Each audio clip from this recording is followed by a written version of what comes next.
સુરતમાં એક જ પરિવારના 3 સભ્યોએ આપઘાત કરતા ખળભળાટ મચી ગયો। મૃતક હર્ષ અને તેના પિતા રત્ન કલાકાર હતા, પરંતુ હીરામાં મંદી બાદ હર્ષે બેંકના લોન ડિપાર્ટમેન્ટમાં કામ કરવાનું શરૂ કર્યું હતું, જ્યારે પિતા ભરતભાઈ હીરા ઘસવાનું છોડી સિક્યોરિટી ગાર્ડ તરીકે કામ કરતા હતા।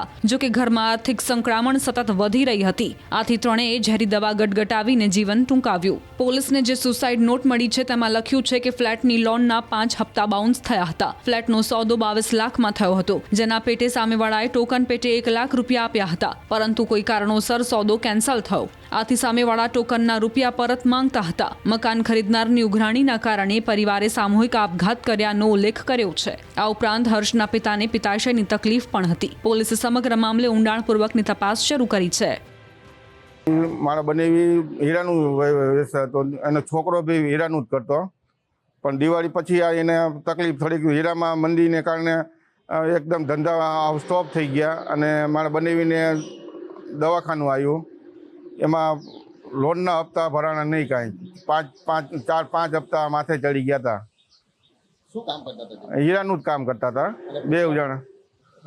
હા, બંને જણ। હવે હેરાન પરેશાનમાં તો બીજી તો કંઈ નથી, પણ એને ફ્લેટ જે રાખેલો હતો ને એને બીજાને વેચી નાખ્યો હતો ને ઓલા પેલા ભાઈ એને કંઈક 50,000 રૂપિયા કે લાખ રૂપિયા જે આપ્યો એ બહુ ખ્યાલ નથી, પણ પૈસા આપ્યા હતા એટલે એ પાછા એ ઓલા ભાઈને લોન માથે બેઠી નહીં, જેને આપેલા હતા એને હેરાન કરતા હતા। એટલે એને માગણી કરતા હતા કે પૈસા મને તમે તમને શું કહેતા હતા? પૈસા નથી શું કહેતા હતા? એટલે મને તો આટલી બધી મને વાતની ખબર નહોતી, મને ખાલી મને પૈસાનું કીધું હતું, છતાં મેં હમણાં 2 તારીખે ભાણાનો ફોન આવ્યો ને કે મામા કે 2,000 રૂપિયાનું મને કરી આપો ને, તો મેં એને દીધું 2,000 રૂપિયા ટ્રાન્સફર કરી દીધા દવાખાનાના હિસાબે। સુરતમાં એક જ પરિવારના 3 સભ્યોએ આપઘાત કરતા ખળભળાટ મચી ગયો। મૃતક હર્ષ અને તેના પિતા રત્ન કલાકાર હતા, પરંતુ હીરામાં મંદી બાદ હર્ષે બેંકના લોન ડિપાર્ટમેન્ટમાં કામ કરવાનું શરૂ કર્યું હતું, જ્યારે પિતા ભરતભાઈ હીરા ઘસવાનું છોડી સિક્યોરિટી ગાર્ડ તરીકે કામ કરતા હતા। જો કે ઘરમાં આર્થિક સંકળામણ સતત વધી રહી હતી, આથી ત્રણેય ઝેરી દવા ગટગટાવીને જીવન ટૂંકાવ્યું। પોલીસને જે સુસાઇડ નોટ મળી છે તેમાં લખ્યું છે કે ફ્લેટની લોનના 5 હપ્તા બાઉન્સ થયા હતા। ફ્લેટનો સોદો 22 લાખમાં થયો હતો, જેના પેટે સામેવાળાએ ટોકન પેટે 1 લાખ રૂપિયા આપ્યા હતા, પરંતુ કોઈ કારણોસર સોદો કેન્સલ થયો। આથી સામેવાળા ટોકનના રૂપિયા પરત માંગતા હતા। મકાન ખરીદનારની ઉઘરાણીના કારણે પરિવારે સામૂહિક આપઘાત કર્યાનો ઉલ્લેખ કર્યો છે। આ ઉપરાંત હર્ષના પિતાને પિત્તાશયની તકલીફ પણ હતી। પોલીસે સમગ્ર મામલે ઊંડાણપૂર્વકની તપાસ શરૂ કરી છે।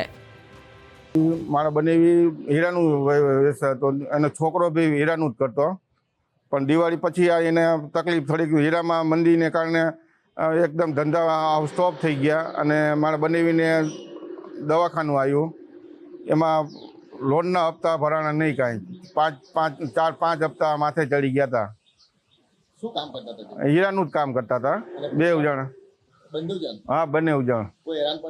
હવે હેરાન પરેશાનમાં તો બીજી તો કંઈ નથી, પણ એને ફ્લેટ જે રાખેલો હતો ને એને બીજાને વેચી નાખ્યો હતો ને ઓલા પેલા ભાઈ એને કંઈક 50,000 રૂપિયા કે લાખ રૂપિયા જે આપ્યો એ બહુ ખ્યાલ નથી, પણ પૈસા આપ્યા હતા એટલે એ પાછા એ ઓલા ભાઈને લોન માથે બેઠી નહીં, જેને આપેલા હતા એને હેરાન કરતા હતા। એટલે એને માગણી કરતા હતા કે પૈસા મને તમે તમને શું કહેતા હતા? પૈસા નથી શું કહેતા હતા? એટલે મને તો આટલી બધી મને વાતની ખબર નહોતી, મને ખાલી મને પૈસાનું કીધું હતું, છતાં મેં હમણાં 2 તારીખે ભાણાનો ફોન આવ્યો ને કે મામા કે 2,000 રૂપિયાનું મને કરી આપો ને, તો મેં એને દીધું 2,000 રૂપિયા ટ્રાન્સફર કરી દીધા દવાખાનાના હિસાબે।